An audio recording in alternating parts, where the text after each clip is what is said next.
Great. Well, thank you all so much for joining us for today's presentation. We pull up the correct page here. So it is Monday, August 15th, 2022.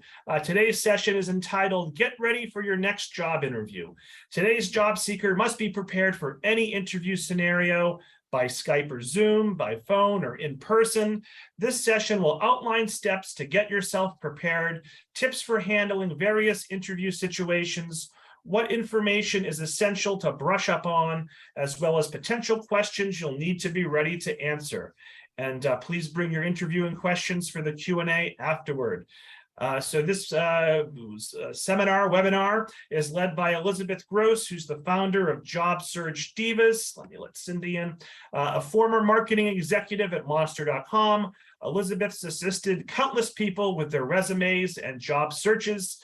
Elizabeth was a featured speaker at South by Southwest, presenting the talks You've Just Been Laid Off, Now What? And Conquering Your Job Search Journey. She holds a BA in professional writing from Carnegie Mellon University. So all 30 of us or so, let's give a big virtual round of applause to Elizabeth for joining us this afternoon. And Elizabeth, you can take it away. Thanks so much. Thank you, Robert. I'm going to share my screen and get the presentation going. All right. Well, welcome everyone. Thank you so much for coming out this afternoon. I'm excited to talk to you about how you're going to get ready for your next job interview. So we are going to, I'll go through first what we're going to be covering.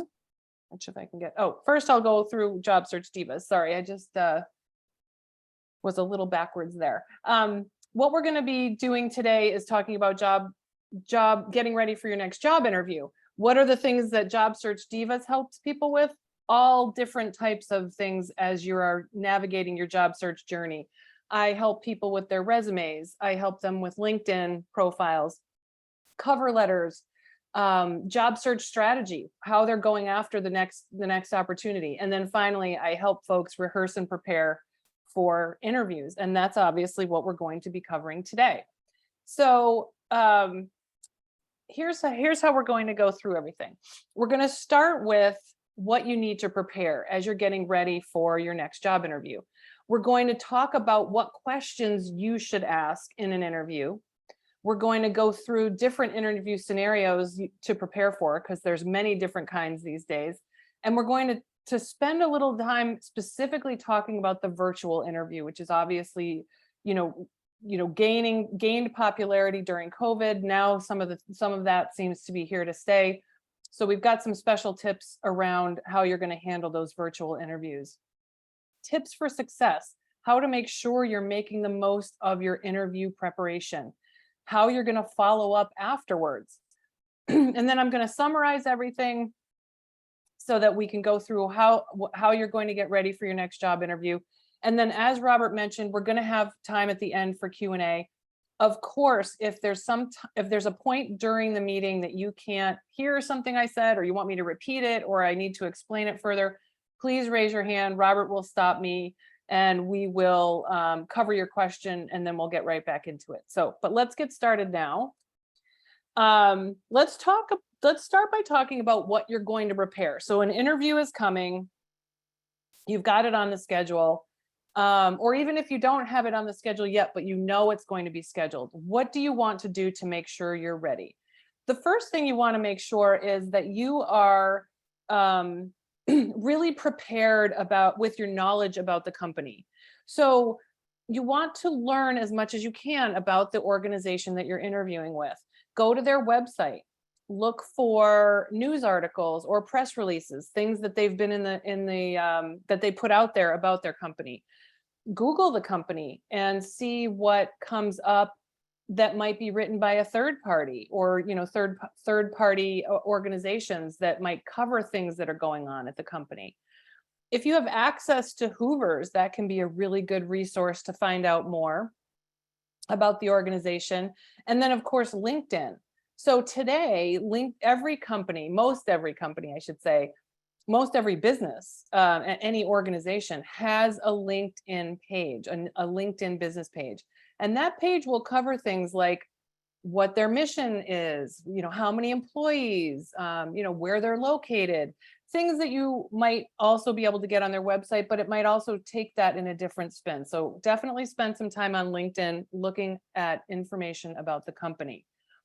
If you're interested in knowing what other employees who work there have to say, you could check out Glassdoor and see how many things are written about them on Glassdoor. So, Glassdoor, like many user-generated content vehicles, might have some bad reviews and some good reviews, but I think it's always useful to kind of check out what's going on there. There's always going to be a disgruntled employee who takes to the internet to write something, but oftentimes we can kind of read between the lines there and see who's authentic and who's just venting. But Glassdoor is a useful tool as you're preparing for your interview. If you're somebody that's very connected on Twitter or Instagram, you could check out their pages there as well. And then finally, if the company has a product that's accessible to you, you should use it. You should try it out. Try out whatever their product is so that you get a sense of what it's like to be a customer of theirs, whether it's you're ordering something from them or you're using the product and how you're interacting with it. So give that a try, because the more knowledge you have about what they do, what they produce, the better prepared you'll be for your interview. So the next thing after you've kind of delved in and found out everything you can about the company is really research who you're meeting with. So a lot of the same steps apply, right? Obviously, you're going to go on LinkedIn and check out their pages on LinkedIn, how long they've worked at the company. Maybe they've held a couple different roles. Where did they go to college? Do you have any connections in common? LinkedIn's a great resource for being able to research who you're meeting with. You can also Google that person and see if there's any, again, third-party information on them that comes up. And then maybe if you do have a connection in common, you might reach out to that connection and just get a little insight on, what this person's like or what they might be like to talk to. All the information that you can get prior to the interview is helpful, right? So even a perspective of someone that knows this person from another, maybe personally or from another job. So do as much research as you can around the people you're going to interview. And this goes for everybody.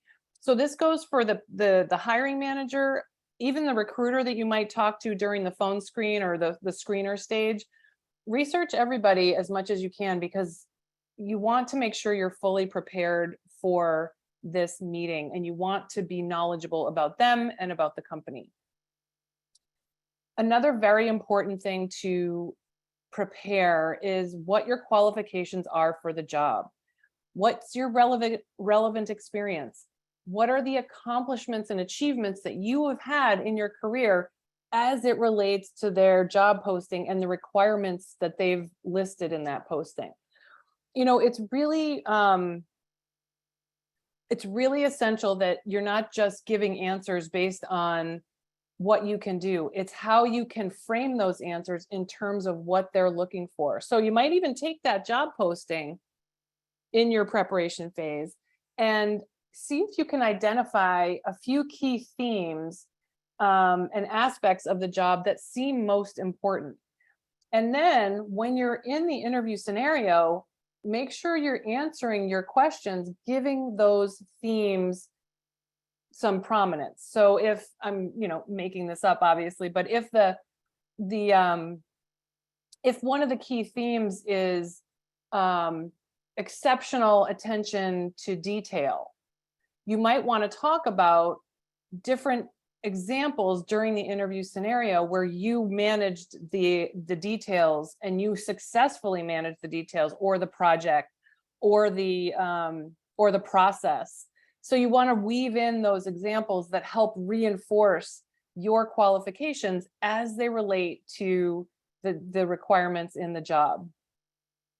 You also want to and this is very useful, is to rehearse your answers to potential interview questions. Now, of course, there are a million interview questions that you could be asked in an interview, and you could spend a lot of time rehearsing answers to all of them, but I've provided, and Robert's putting that in the chat, some sample questions that will really help frame out some of your answers to the questions that could likely come up in an interview. So we're going to take a look at that in a second, but before we leave this slide, I just want to mention, obviously, LinkedIn being that resource that we talked about before. We talked about how they're a good resource on LinkedIn for not only the information about the company, but the person or people you're going to be meeting with. So let's take a look. Does everyone have the handout? And if you don't, let us know. So these questions are a sampling of questions that will really help you kind of get your head around the types of questions you could be asked and how you want to present your answers. So we're not going to talk about all of them, but you certainly could rehearse your answers prior to an interview to all of them out loud with a friend or relative. It really helps you crystallize your thoughts and your answers around things when you've rehearsed them a couple times in advance. And I'm not talking about being scripted and having everything written out. I'm talking about just being familiar and comfortable with the language that you're going to use. So doing that extra step of rehearsing your answers to those questions can be really useful. So one of the questions that is usually the one that a lot of folks don't like answering is one that sounds relatively simple. Tell me about yourself. Sounds simple, but folks just a lot of times get hung up on this. My first piece of advice here is keep the answers here on the professional self, on your professional self versus your personal self. So you don't need to get into things like, oh, I'm, this old and I'm, live in this place. You don't need to share personal data or information. You don't need to tell people that you're married or whether you have kids or you don't have kids or you're a caregiver for someone in the family. You can keep all of those personal details out of it. And employers really, I think at this stage, don't really want to know that either. They want to understand how you are a good fit for the job. So I would keep your answers in this particular case really focused on your professional self. And if you've been involved with writing your summary statement for your resume, that a lot of times is a great reference point that you might want to go back and look at how you might answer that question, tell me about yourself, because this is really going to give you, a couple sentences, 3 or 4 sentences that help describe who you are and why you're the person that they should hire for this position, why you're a good candidate for the role. So you want to I wouldn't walk through your resume in this answer, the tell me about yourself, unless they ask you to. But what I would do is really, focus on, how you are presenting who you are, some of your background and history, and, wrapping it up with 1 or 2 facts that kind of weave in, again, those themes that we talked about from the job posting that you've noticed. So, this is a really important question in an interview, and it's also important to not let it get away from you. So you want to kind of be able to answer this question in a way that really, again, reinforces your candidacy for the role. Another question that's very useful is when you can give them an example of a time when, I'll use just this one. Give me an example of a time when you had to overcome a challenge to complete a project or a task successfully.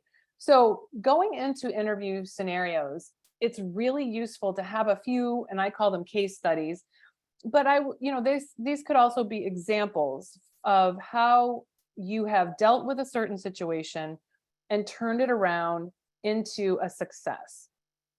And maybe it was, a challenge, or maybe it was a project, or it could be a really big initiative that you took on.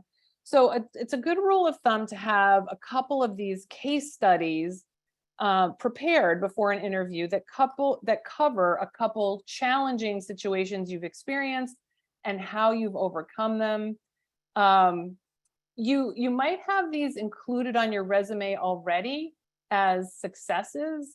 Maybe you've created, an area on your resume where you've talked about these, but writing these out in a sort of a more detailed way will allow you to tell the full story behind that achievement. Review these case studies. Think about what your most important successes are, even if they're not from your most recent position. You might have ones that are from different times in your career. Review these and be familiar with the facts and the details so that you're not stumbling around or reaching for words or data. Like, have those all at the ready. Another tip that I have, especially for this this type of question where you're using a real-time example, is think about answering the question in the format of starting with the result, giving away the punchline at the beginning, then telling more about the situation, then telling what actions you took to resolve the situation, and then repeating that result again. So when you give away the punchline at the beginning, the idea is the person understands where the story's going. So they're not kind of having to follow you along as you tell all the details to get to that end. You've told them what you're going to explain to them, and then you've told them what the problem was that you had to address.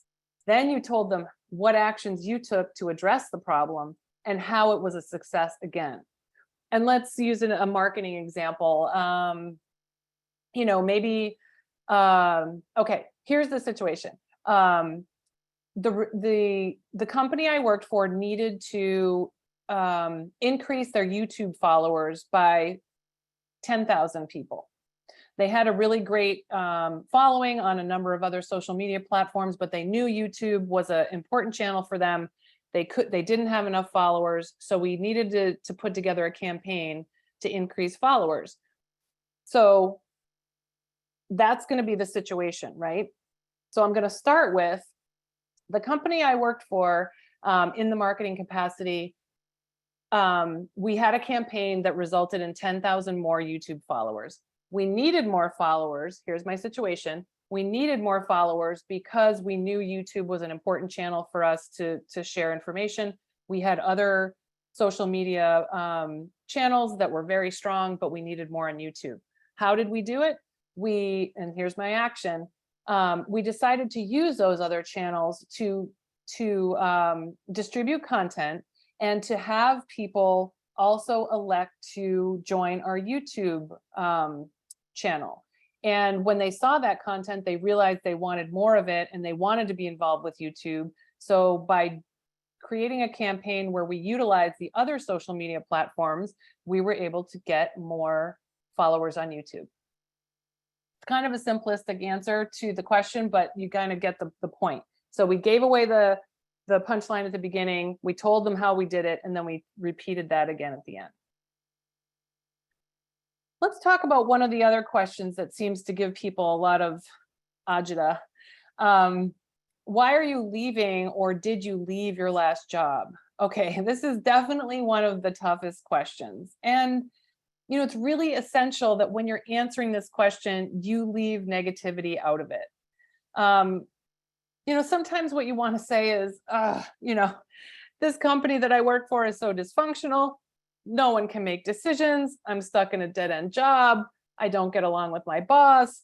But you can't say any of those things. You need to keep it really high level and positive. And you should also practice the answer to this question so that you're comfortable saying it and it sounds authentic. So, you might answer this question in a way that kind of dances around some of those issues, but lets people just get through it so you can move on with the rest of the interview. So you might say something like, I've really enjoyed working at my company, but I'm looking for an opportunity to grow my skills and be part of a bigger organization where I can make more of an impact or learn more or, contribute more. So you've got sort of, you're thankful for where you were, but you really need to move on so that you can continue to grow as a professional. So that's one example of how you might think about answering that question. Okay, So what else are you going to be ready with for your interview?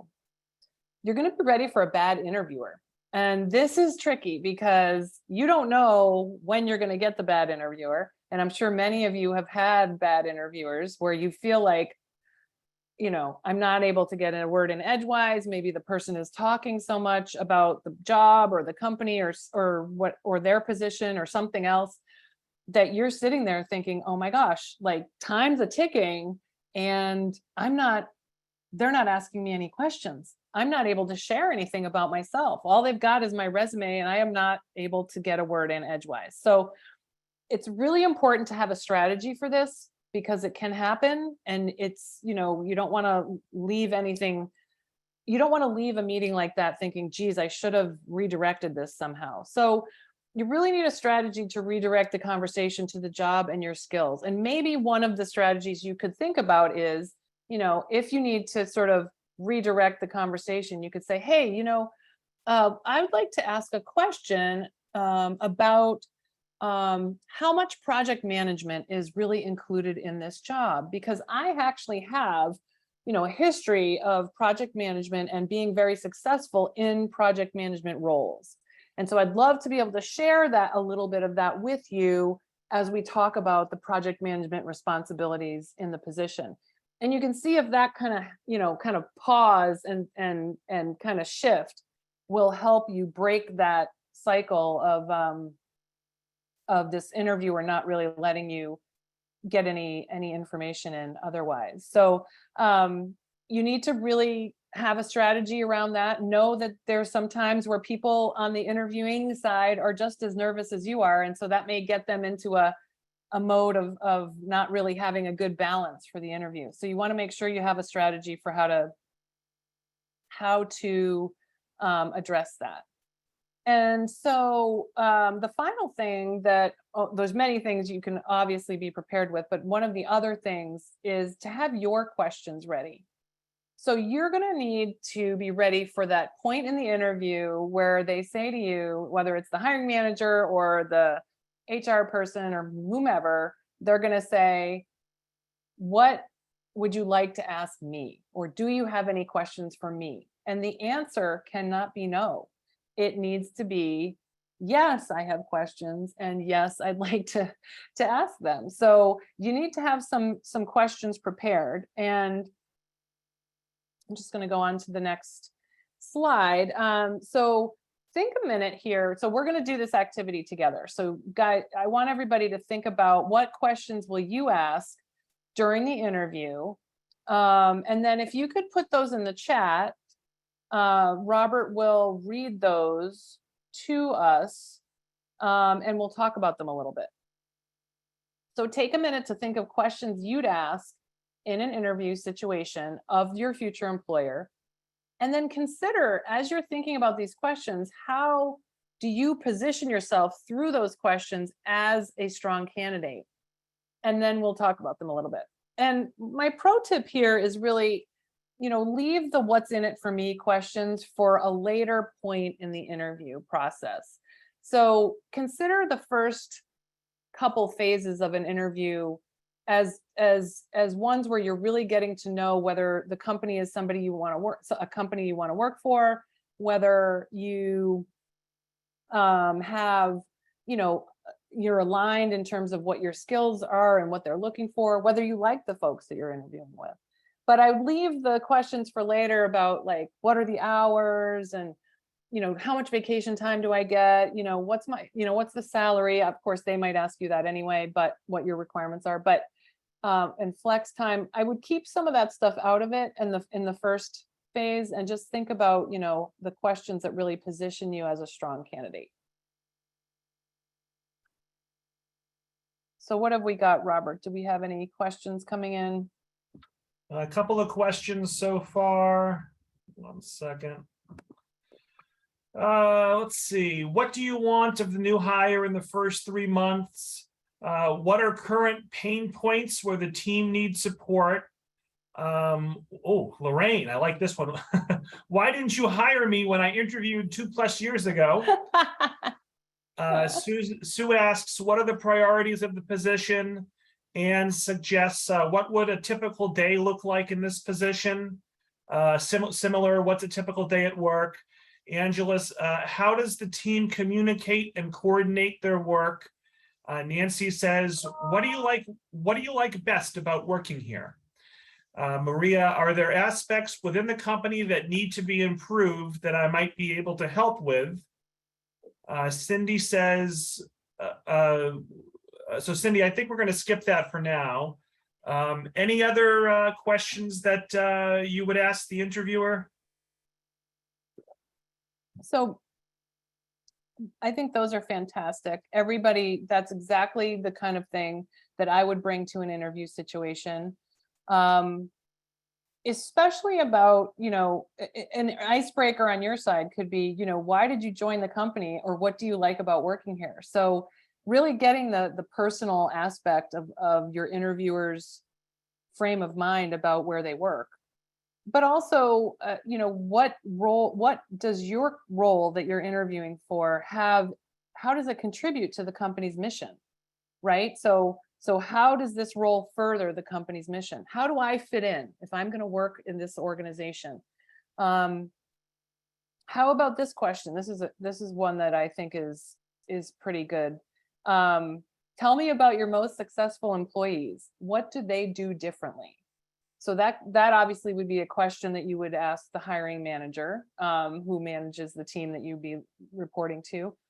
How about what you expect someone in this position to accomplish in the first 30 days, the first 60 days, the first 90 days? And, also it's important to show that you're interested in staying with the company, and being able to continue to contribute. So you might ask, what are the opportunities for growth and advancement? What I also always want folks to remember to ask, and we get caught up in this a little bit sometimes, right, in this interview situation, and we forget to ask some of the really important questions, like, what are the next steps in this process?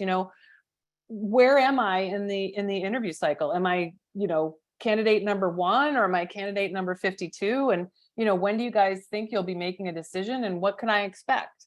So it's very important to be able to ask that question as well in the interview scenario.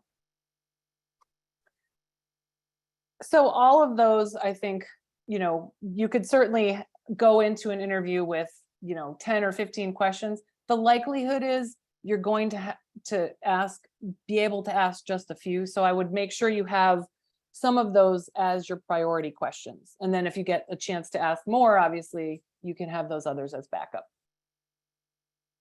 Okay, so now let's talk about the different scenarios that we are encountering today in the world of interviewing, right?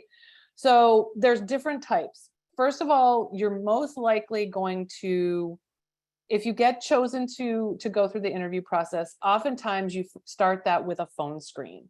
And a phone screen is obviously something that happens over the phone. And it's usually with someone in HR or somebody who's more junior in the organization, who's just determining whether or not you are qualified for the role.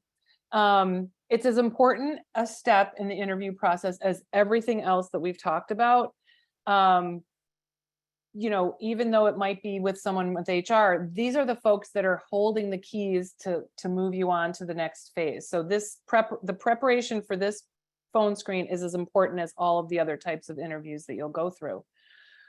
What's really essential during a phone screen is that you have a quiet environment in terms of the way you want to handle this, that your phone, obviously that you have a good connection. But also, because there's only the words that you are saying over the phone, it's just your voice that we have to be able to share. You don't have any body language. You're not, able to see the person's face. Think about how you want your voice to come across. And when we think about smiling when we're talking, usually that gives a better inflection to our voice. So think about keeping a smile on your face as you're having this conversation. You might also want to make sure you're full of energy and not, feeling like schlumpy on the couch, where you might have a really low kind of non-energetic voice. So think about walking around while you're on the phone and walking from room to room to keep your energy level high and to keep your adrenaline going. So, I call it a power pose, standing up on the phone, moving around. You're really keeping your energy high and keeping your voice really positive in your inflection. We're going to cover the virtual interviews on the next slide, but what I want to hop to now is the automated interviews. So these are very popular with larger organizations. And I've even heard of them recently. Even some smaller organizations are using this automated interview scenario. And if anyone's been through this, it's quite an interesting approach. But basically what it is you get a request for an interview and it's not going to have a person at the other end. It's you using a platform to answer interview questions, and oftentimes it's filmed. So it's going to be sort of anonymous in terms of who's on the other end, because you don't know that yet. But what I would recommend is, if you do get a request for an automated interview, plan your time out to review the preview that they send, do all the practice runs that they allow you to do, and play them back so that you can refine your answers and be ready for the final version. Take as much time as they will give you to rehearse and prepare for that, and reviewing and rerunning the program as much as they'll allow you to do. And now we're slowly getting back into in-person interviews, which is exciting. Many companies will still choose the virtual, but there's often opportunity to do in-person. So my recommendations here is, as you're preparing for this interview scenario, make sure you arrive at least 30 minutes before. Whether you sit in the parking lot or you're at a coffee shop down the street, what you don't want to do is be flustered and late, and maybe the directions weren't exactly what you thought they were going to be if you were driving, or the train was late and it made you a little bit anxious. You want to give yourself that buffer of time so that it helps you plan for any unexpected situations. And when you get there, you can review your questions again. You can, prepare and just kind of get yourself in a good frame of mind for your interview. I also recommend leaving your phone off during the interview, because you don't want it to be distracting. You don't also want to be kind of engaged in your phone when you're sitting waiting for someone to come pick you up to take you to the interview setting. So I would really recommend putting the phone away, leaving it off, so that it's not a distracting thing. And instead, look around at the environment that you're in. What's happening? Is this, is it an interesting environment? What are the things that they're doing in this office? If you're interviewing in person. So you also might want to make sure that you have copies of your resume. That can also be important when you're in person, because sometimes people might not have had a chance to read it, or they didn't bring a copy with them. And then finally, if you're going to be there for a period of time, make sure you bring some snacks. I mean, I'm somebody that doesn't do well if I'm not operating on a full stomach. So make sure you've got something in your bag or, handy that you can, have some almonds or granola bar or whatever, in case things run long, in case people forget to offer you anything. You want to make sure you're covered. So my pro tip here is, no matter what format your interview is, your preparation steps are all the same. You want to do all the research on the company, the people you're interviewing with. All of these steps are the same, no matter what the format is. But let's go on to the virtual format. So Zoom interviews, Skype, Meet, Teams, these are very popular now, obviously with COVID. But there are things that we need to kind of keep in mind. A lot of us might be familiar with working on Zoom all the time for what we do for work. But when you're meeting someone for the first time, you want to make that best impression, just like you would be if you were going in person. So think about what your interview outfit's going to be. same as if you were going in person. You want to make sure it's professional, that it fits well, that it's appropriate for a work setting, that you're comfortable.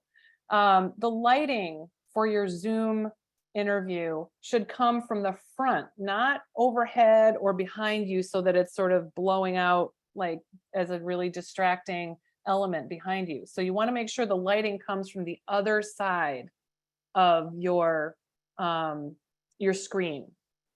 And you can put a lamp back there if you don't have a window. You can mess around with that a little bit and see what works best on screen. Make sure the background is neutral and free from distracting elements, personal items, no animals running around, as much as possible. And then really make sure you're looking straight into the camera. So one of the things that can be a little bit tricky about virtual interviews is where the people's that you're interviewing with, where their faces appear on the screen. And you can find yourself like looking down like this or over here because you want to look at them, but you're not really looking at them. What you need to be looking at is your camera. And so I actually, sometimes I'll put a Post-it note right on top of my laptop with an arrow telling me, don't forget to look at the camera, because the camera is what kind of keeping your eyes connected with the folks in your audience. So you want to also make sure that the laptop or your screen is at eye level. So you might need to do a little work on making sure that it is at eye level, that you're not getting cut off or you're not being shown from under here. You don't want to put it on your lap. So, you might need to move around in your wherever you're taking this interview from to make sure you've got the right level there. Use professional body language, right? So just like as if you were meeting in person, you want to be sitting up straight. Don't, be like this or slouched or, out of the frame. Just your 100% focus is keeping your shoulders up, keeping your body language positive and interested and engaged, right? That's what we're communicating even through Zoom. Of course, you want to test your technology beforehand. You want to make sure everything's working right. If they've sent you a type of meeting that you haven't used before, download it, test it out, even do a trial run or a practice with a friend. Just make sure that you feel good about the technology and that you can navigate it. And that your microphone works, your internet connection is strong, that your video is working. There's nothing more frustrating than getting into the meeting and then feeling like there's something that's off. So make sure that you can navigate all of those scenarios before you are as you're preparing for this interview. And then, even though it's easy to have because you have your computer, it might be tempting to have some of your things, your answers put on there for you to look at. You don't want to be looking around on your computer for things. So if you are overly scripted or you're reading from something, it's not going to come off well. So my advice is to be as natural and authentic as you can be. Again, this is why the rehearsing for the interview questions is important, but don't use a script or pre-prepared answers. If you have reminders that you want to give yourself about things you want to cover, you could stick them to the side of your screen so you can kind of keep your eyes on those, or even use a piece of paper with a few thoughts written down that you want to make sure that you cover during the interview scenario. But don't be, sort of let the computer be a distracting element. And so, the pro tip here is, let your personality come through. Our body language, our facial expressions, these are all an important part of virtual interviews, and they convey confidence. And so you might not be able to shake someone's hand over the Zoom, but you can always wave, hello, goodbye, it's nice to meet you. It's just a little bit of extra personality that you might add to your interview. Okay, so let's keep these in mind for things these tips that you want to keep in mind for success. So relating your answers to the specifics of the job description. We talked about this earlier. What are those themes and how can you relate your answers to that?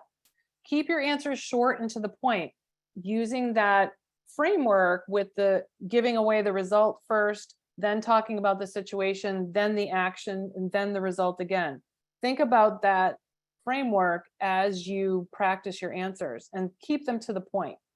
Make sure you're listening when the interviewer is talking. Sometimes our adrenaline gets going and we're thinking, oh, I just want to answer this question, but take a breath, listen to what they're saying, and then formulate your answer.